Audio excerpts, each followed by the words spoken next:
C'est bientôt Noël, les gens. Si vous regardez cette vidéo au moment où elle sort. Parce que si vous la regardez en mai, bah du coup, c'est pas bientôt Noël. Mais Noël se rapproche. Hein. Au moment où j'ai écrit cette vidéo, comme au moment où je l'ai tournée, ma campagne de crowdfunding n'était pas encore terminée, donc je ne suis pas en mesure de vous dire combien j'ai récolté. Par contre, au montage, je peux vous l'écrire ici. Voilà. Et il y a zéro suspense, hein, je veux dire, voilà, cette campagne a dépassé de très très loin mes attentes. Voilà, donc il va se passer des trucs fous en 2024, et ça, bah, c'est grâce à vous. Vous qui avez participé, parfois même plusieurs fois à cette campagne, vous qui avez partagé l'information, vous qui avez soutenu, qui avez participé au live, etc. Non, moi je vous le dis, il va y avoir vraiment des trucs cool en 2024. Hein. Ah, et juste pour être parfaitement clair, cette vidéo-ci, là, que vous êtes en train de regarder maintenant, cette vidéo ne fait pas partie des vidéos promises dans la campagne. Non, c'est juste une vidéo normale de fin d'année. Les vidéos que je me suis engagé à faire dans la campagne, ça commencera en 2024. Février, mars, je ne sais pas précisément exactement quand, mais en tout cas, vous inquiétez pas, vous le saurez. Et donc, pour terminer cette année de façon cool et légère, j'ai décidé de vous faire une vidéo cool et légère, mais pas que. Allez, juste, bien sûr, avant d'attaquer, si vous pensez être encore abonné à la chaîne, vérifiez que vous n'avez pas été désabonné, c'est des choses qui arrivent. Et puis, si vous n'êtes pas abonné à la chaîne, bah, profitez-en pour vous abonner maintenant, c'est bien. Surtout que là, vous savez que l'année prochaine, ça va envoyer du gras. Aujourd'hui, on va parler d'honneurs rendus à des scientifiques, à des chercheurs, à des équipes de chercheurs. Vous avez bien sûr déjà entendu parler des prix Nobel.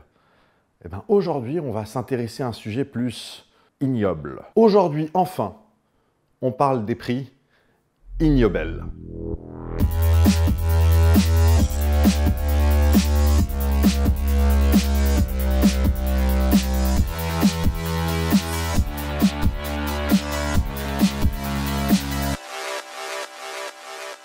En 1955, et sous l'impulsion du virologue Alexander Cohn et du physicien Harry Lipkin, est créé un magazine bimestriel, ça veut dire qu'il en sort un tous les 2 mois, intitulé Le Journal des résultats non reproductibles. C'est un magazine avec beaucoup d'humour autour de la science, donc il y a des satires, il y a des blagues, mais il y a également des vrais articles qui se moquent de vraies recherches scientifiques. Entre 1991 et 1994, ce magazine va avoir un rédacteur en chef, diplômé de Harvard en mathématiques appliquées, qui s'appelle Mark Abrahams, et qui, quand il va quitter ce magazine, va monter le sien.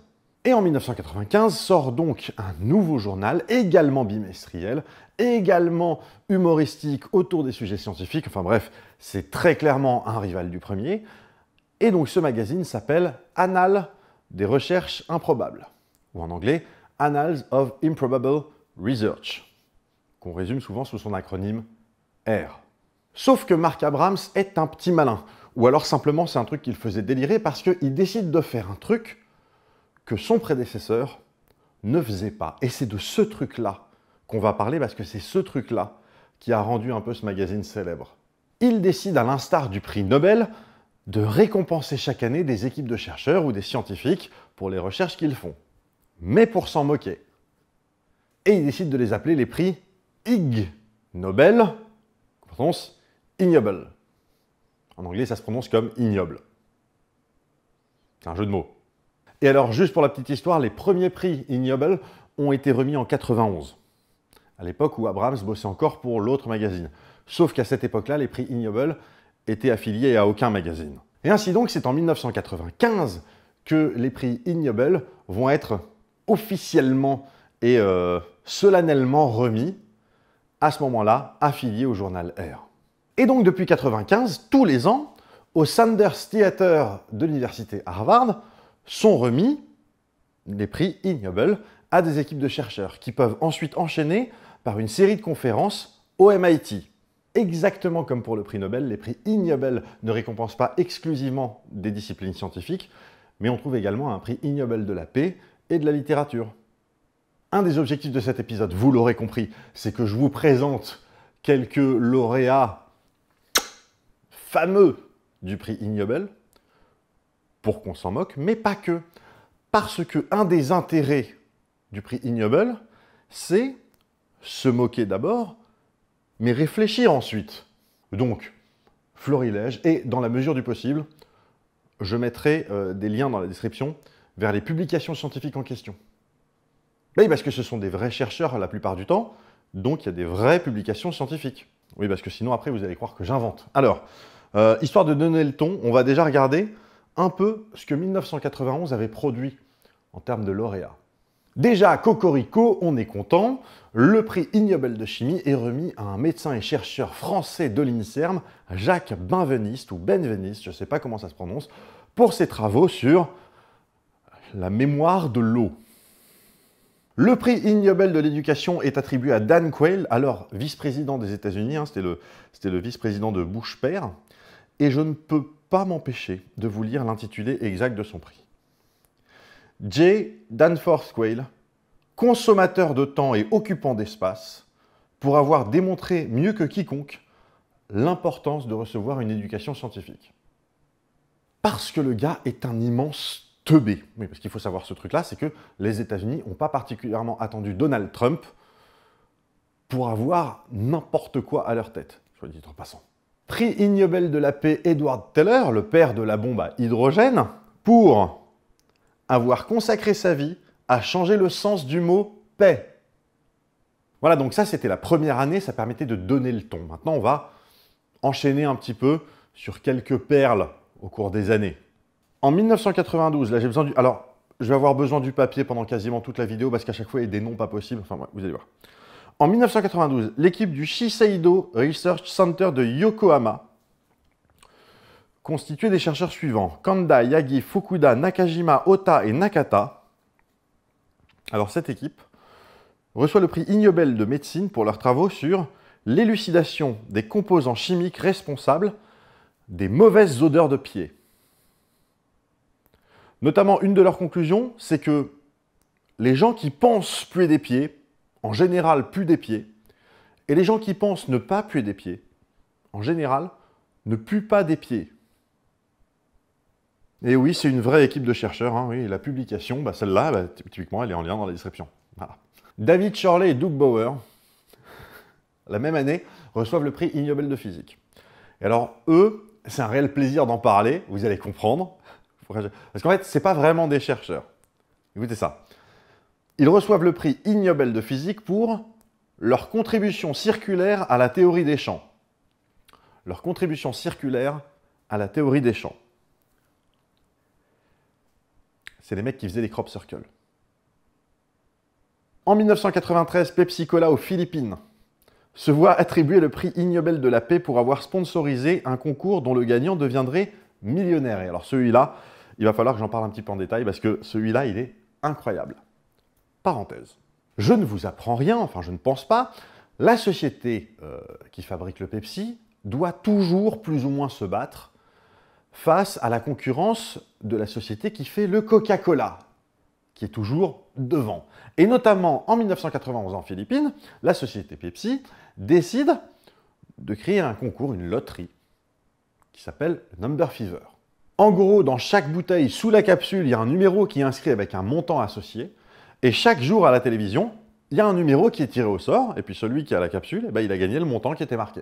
L'entreprise va passer de 19% à 25% de part de marché. Je veux dire, c'est un carton. Le gros lot est de 1 million de pesos, ce qui signifie globalement l'équivalent de 57 000 € actuels. Voilà.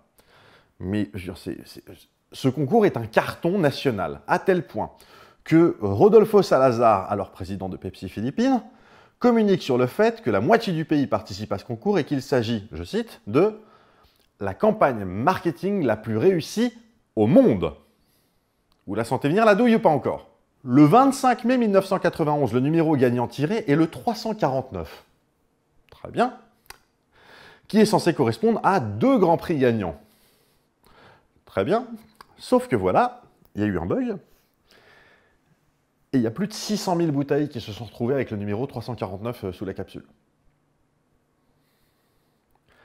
Avec une somme qui allait de quelques centaines de pesos jusqu'au fameux million. Et lorsque le lendemain, il y a des centaines de personnes qui se pointent chez Pepsi pour réclamer leur gain, Pepsi réalise qu'il y a eu un bug, et du coup, il décide, il communique sur le fait, attention, on a eu un problème, voilà, on est désolé, et il propose de dédommager chaque gagnant du numéro 349 à hauteur de 500 pesos. Ce qui leur ferait perdre à peu près 6 millions de dollars. Voilà, ça arrive. tant pis. Voilà, c'est des choses qui arrivent d'une boîte multinationale. Ok, voilà, c'est pas beau, mais voilà, c'est que de l'argent.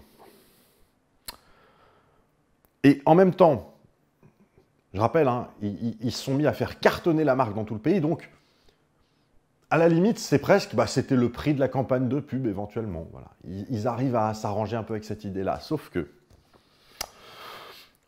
les gens ne sont pas contents. Notamment, il y a un prêtre qui s'appelle Vicente Del Fierro, qui trouve que c'est pas correct comme façon de procéder, et qui se met à la tête d'un mouvement anti-Pepsi. Coca-Cola, que cette histoire fait bien marrer, va d'ailleurs financer le prêtre Del Fierro à hauteur de 10 000 pesos, soit l'équivalent de 600 € à peu près. Des manifestations éclatent dans tout le pays, virent aux émeutes, une bombe fait exploser un camion Pepsi causant la mort d'une passante et de sa fille de 5 ans, et une grenade larguée dans une usine fait 3 morts parmi les employés. L'histoire aura donc fait 5 morts, et donc prix Ig Nobel de la paix en 1993. Toujours en 93, et à nouveau un Français, parce qu'on est gâté, le prix Ig Nobel de physique est remis à Corentin Louis Kervran, notamment maître de conférence à l'Université de Paris et membre de la commission du Conseil supérieur de la recherche scientifique. Également spécialisé dans les effets de la radioactivité, il a été directeur de recherche sur les conséquences possibles du programme nucléaire français. Mais c'est pas pour ça qu'il reçoit le prix Ig Nobel de physique, non. C'est pas pour ça. Parce que Kervran est passionné d'alchimie. Et notamment, il défend beaucoup de théories autour de la transmutation, et en particulier autour de la transmutation biologique. Et alors, rapidement, la transmutation, c'est le fait de transformer un élément en un autre. Classiquement, le plomb en or. Mais il faut être bien clair, il s'agit de l'échelle atomique. C'est-à-dire, la transmutation, c'est littéralement changer le nombre de protons dans un atome. Et la transmutation biologique, c'est exactement la même chose, sauf que c'est quelque chose qui se produit naturellement dans un cycle biologique. Et en l'occurrence, ces travaux portent sur le sujet suivant. Le calcium des œufs de poulet est produit par un processus naturel de fusion nucléaire froide. Alors on n'a jamais eu vraiment l'occasion d'en parler sur cette chaîne, de la fusion nucléaire, mais alors qu'est-ce que c'est? C'est précisément ce que vous pouvez imaginer que c'est. C'est-à-dire que vous prenez 2 atomes et vous les collez ensemble jusqu'à ce qu'il ne reste plus qu'un seul gros atome. Et on sait faire de la fusion nucléaire, hein. On sait faire. Mais ce qu'il faut bien comprendre, c'est que la fusion nucléaire demande une énergie démentielle. Justement pour pouvoir pousser les 2 atomes, les 2 noyaux d'atomes l'un contre l'autre, alors qu'ils se repoussent à balle, voilà. Ce qui signifie que c'est quelque chose qui se fait à des températures chaudes. On va dire chaudes. La température de fusion, c'est un truc de l'ordre de 150 à 200 millions de degrés Celsius. Voilà. C'est un truc qui se produit naturellement dans le cœur d'une étoile, pas dans le cul d'une poule.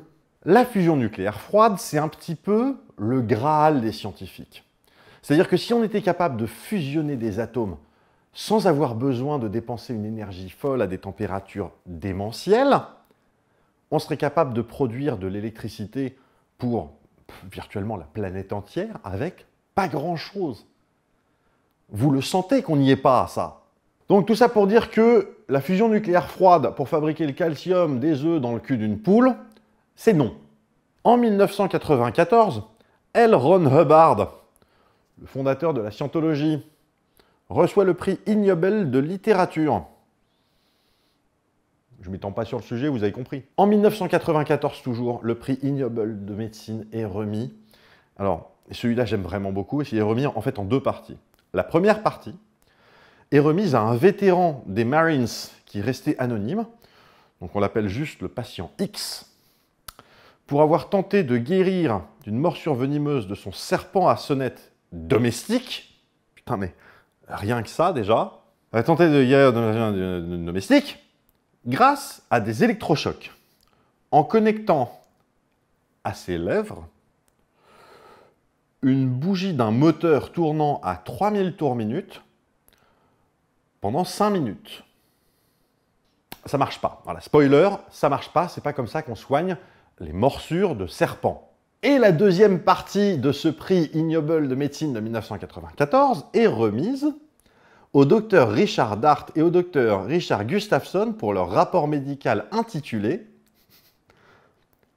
le non-fonctionnement des électrochocs contre le venin des serpents à sonnette.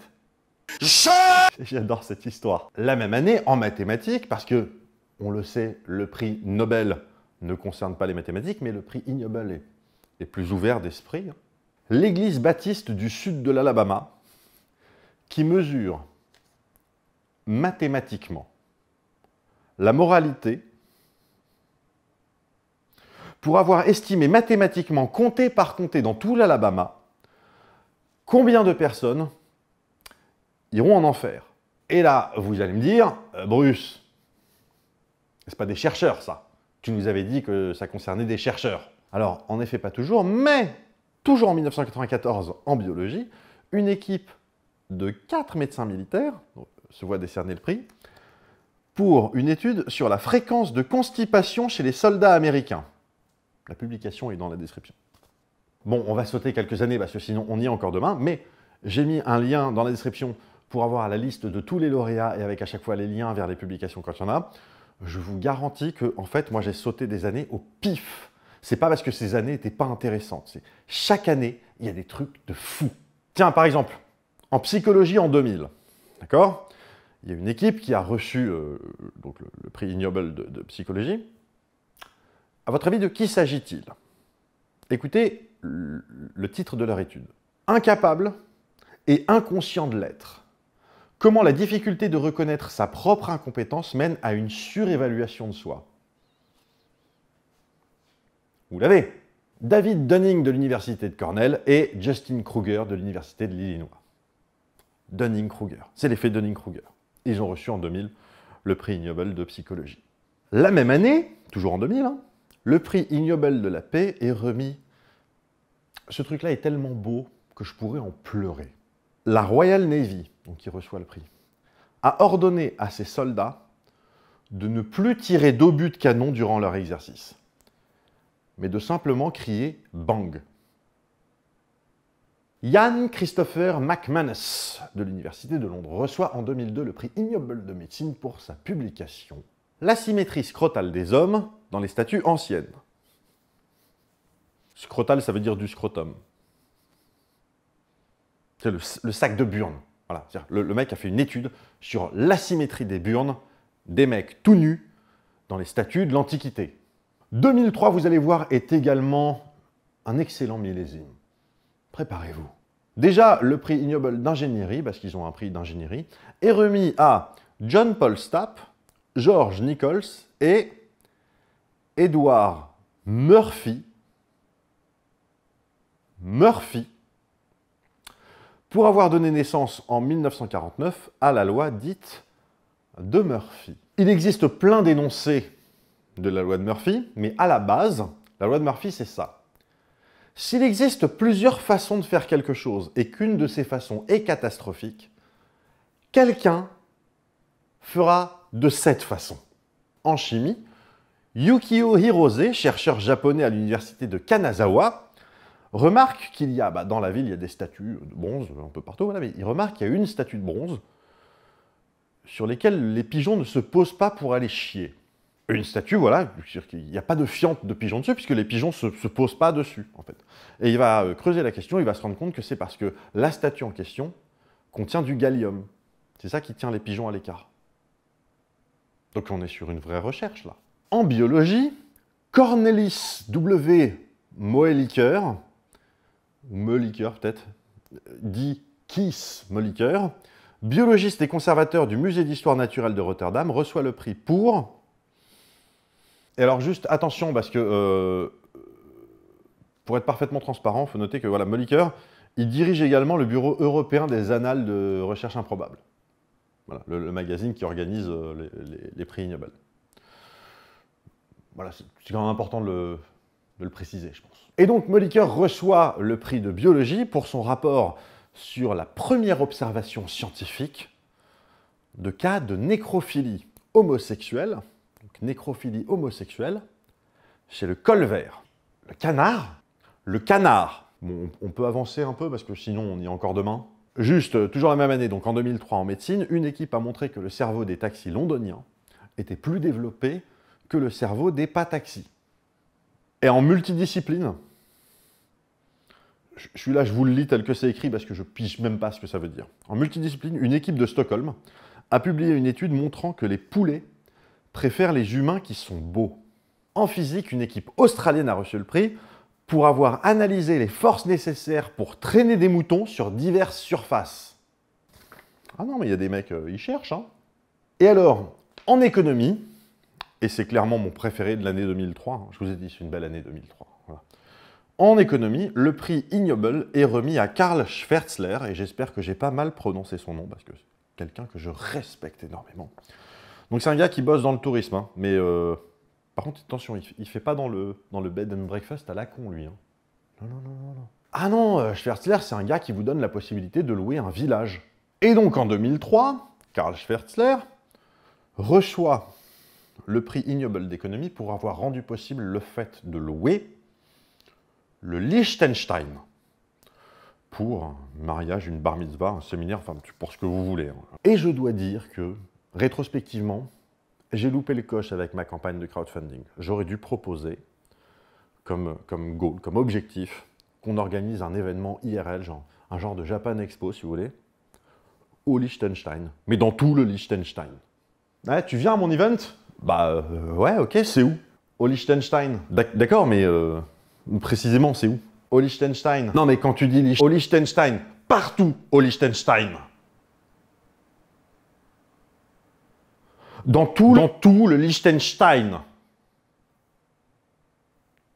Bon, une année au pif, 2012.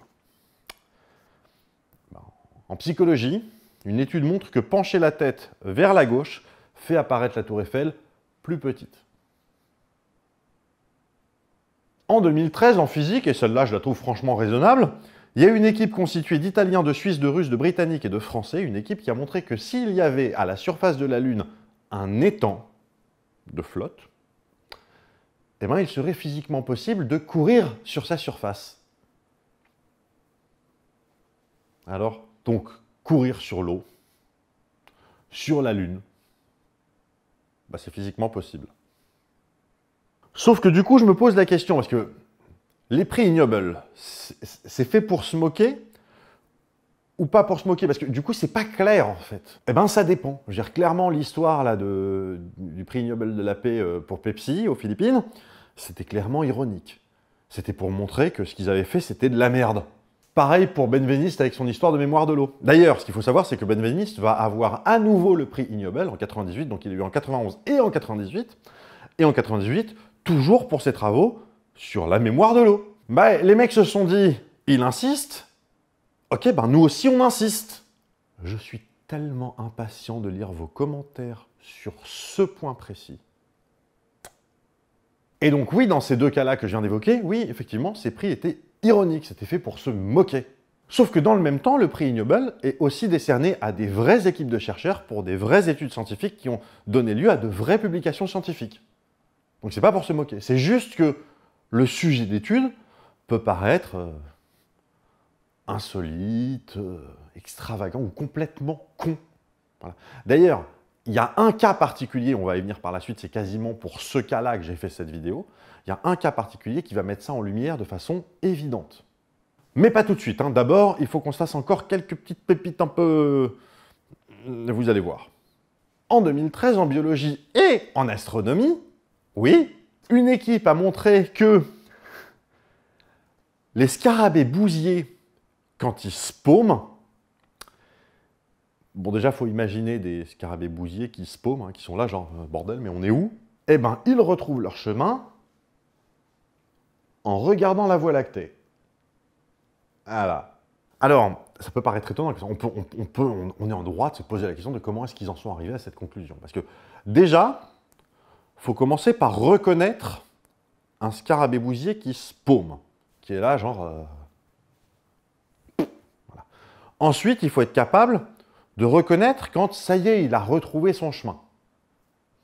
Voilà. Ça non plus, genre, ah oui. Mais surtout, il faut être capable de conclure, de déduire, voilà, que comment est-ce qu'il a retrouvé son chemin en regardant la Voie lactée. C'est-à-dire qu'il était là, genre, ah putain, mais comment je... Ah, je sais plus quoi, oh là là, j'allais où, moi? Mais attendez, mais j'allais pas du tout par là, moi. Mais j'allais comme ça. Ben voilà. Comment est-ce qu'ils ont fait? Vous allez voir, c'est pas très compliqué. Ils ont emmené des scarabées bousiers dans un planétarium, le planétarium de Johannesburg. Et ils ont fait ensuite apparaître une fausse voie lactée sur la voûte, voilà.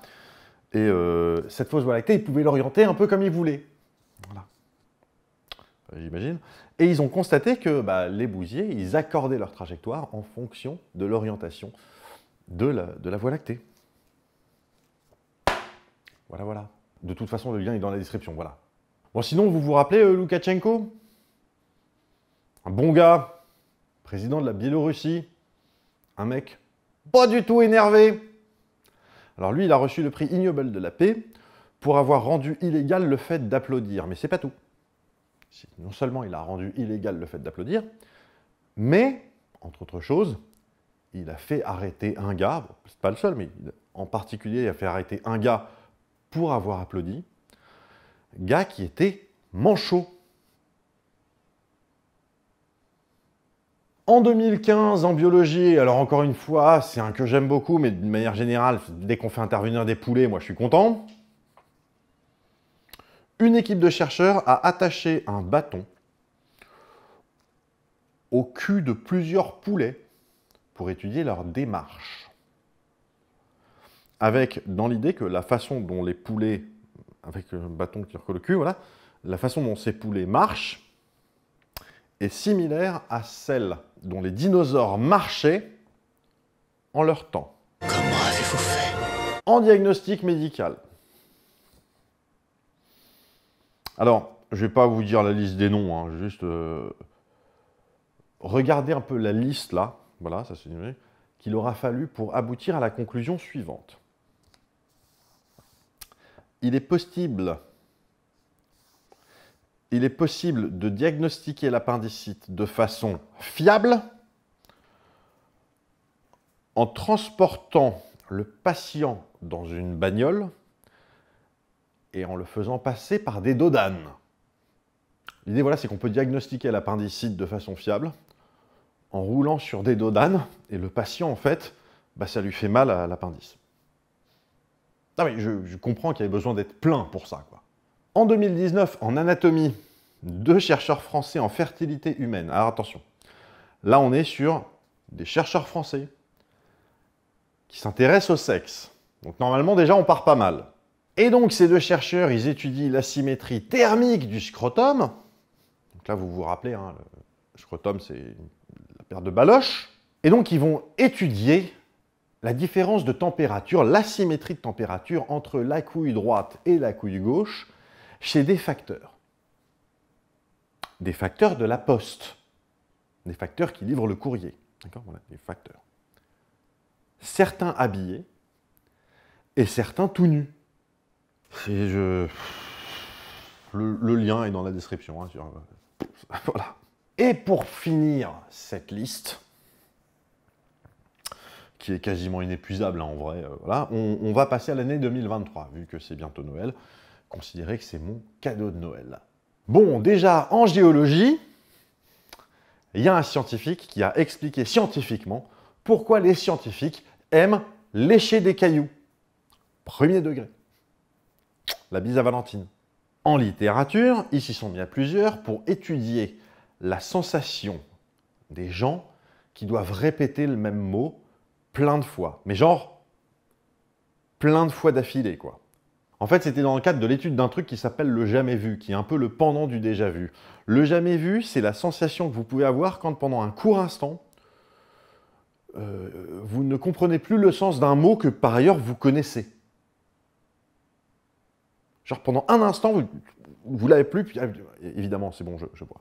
Donc là, il faut imaginer un gars qui, pendant une demi-heure, dit potage, potage, potage, potage, potage, potage, potage, potage, potage, et qu'à un moment donné, il se dit, oh putain, je sais plus ce que ça veut dire potage. Ah si, d'accord, c'est en fait. C'est d'accord. En médecine, et alors là, ils s'y sont mis à 8 pour étudier des cadavres humains, hein, pour compter les poils de nez. Parce que l'objet de leur étude, c'était de déterminer si les humains avaient le même nombre de poils dans chaque narine. Et ils ont fait ça parce que, j'en sais rien, je ne vais pas non plus me palucher l'article, ça va bien, mais cela dit, vous le trouverez dans la description. Et alors, le dernier dont je vous parle, et celui-là je vous en parle parce que quand on prononce le truc, on dirait une blague nulle.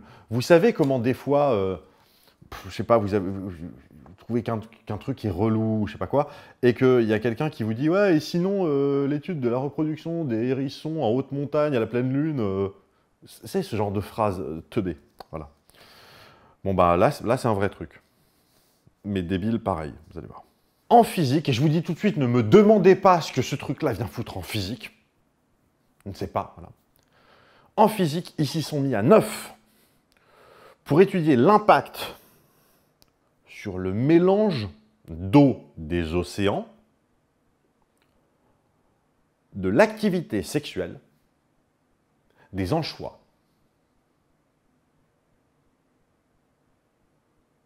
Putain, mais pourquoi? Bon, maintenant que ça c'est fait, et que je sais que vous irez par vous-même chercher dans la liste des autres lauréats, parce que je vous ai dit, je les ai même pas tous vus tellement il y en a, mais vous allez en trouver des fabuleux. Oui, encore, j'insiste, hein, mais je veux dire, c'est... J'ai pas sélectionné les cas pendant 2 heures, hein, je les ai pris au pif sa mère. Mais maintenant, il est temps d'en venir à quasiment la raison pour laquelle j'ai fait cette vidéo. Il faut que je vous parle d'un gars qui est un super-héros. Un gars qui a réussi ce qu'Einstein n'a pas réussi, ce que Newton, Galilée, ce que personne n'a réussi. C'est un truc, il est la seule personne au monde de l'histoire de l'humanité à avoir réussi ce truc-là.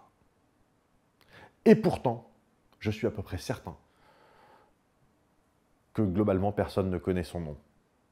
Et je trouve ça triste. André Geim est un physicien néerlandais d'origine russe qui a eu le prix Ig Nobel en 2000 pour avoir fait léviter une grenouille avec des aimants. Parce que bien sûr. Sauf que voilà, 10 ans plus tard, en 2010, et également en physique, parce que c'était en physique, donc également en physique, le même André Geim reçoit le prix Nobel de physique pour ses travaux. Le gars a un prix Ig Nobel et un prix Nobel. Voilà, c'est tout pour cette vidéo. Alors, je le concède, on n'a rien appris d'essentiel dans cette vidéo, mais ce n'était pas l'objet, encore une fois. C'était vraiment une vidéo à l'approche de Noël, une vidéo légère, un peu marrante, avec aussi dans l'idée de vous remercier pour le succès de cette campagne de crowdfunding. J'ai du mal à... J'arrive pas encore vraiment à... Voilà. De mon côté, je vais maintenant m'atteler à écrire et préparer 12 mois de vidéos dans les prochaines semaines. Voilà, donc je vais en faire un maximum pour prendre un maximum d'avance, parce que mine de rien, le rythme il va être un peu conséquent. Pour vous tenir informé de tout ce qui peut se passer autour de mon activité, rejoignez-moi sur Discord, le lien est dans la description. Rejoignez-moi sur Twitch, le lien est dans la description. Rejoignez aussi mon Instagram, putain, le lien est dans la description.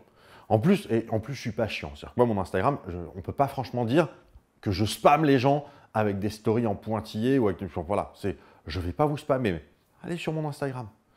Parce que de vous à moi, ça fait un peu mal au cul, sur toutes ces années, d'avoir principalement développé Twitter comme réseau social, avec ce que Twitter est devenu. Si cette vidéo vous a plu, pouce en l'air. Si elle ne vous a pas plu, pouce en bas. Si vous étiez abonné et que vous ne l'êtes plus, pensez à vous réabonner.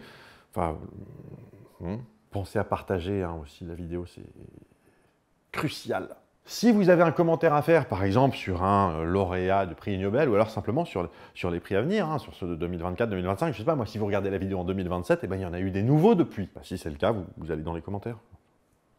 Je vous souhaite à toutes et à tous de passer d'excellentes fêtes de fin d'année. En ce qui nous concerne, on se retrouve en 2024 pour une nouvelle session de plein de vidéos qui vont sans doute être complètement dingues.